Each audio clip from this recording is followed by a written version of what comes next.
Welcome to just minute Jesus. ప్రసంగి 7:3. నవ్వుట కంటే దుఃఖపడుట మేలు. చిన్నపిల్లలు రోజుకి 10,000 సార్లు నవ్వుతారంట.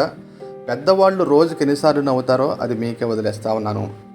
నవ్వించేవాడు యోగి, నవ్వేవాడు భోగి, నవ్వనివాడు రోగి అనే సామెత కూడా ఉంది. లోక సంబంధమైనటువంటి ప్రోగ్రామ్స్ వారు నవ్వు కోసం రకరకాల లాఫింగ్ క్లబ్స్ కూడా చూస్తూ ఉన్నారు. సో బైబిల్ చెప్పే ఆత్మీయ సత్యం ఏంటంటే నవ్వుట కంటే దుఃఖపోట మేలు.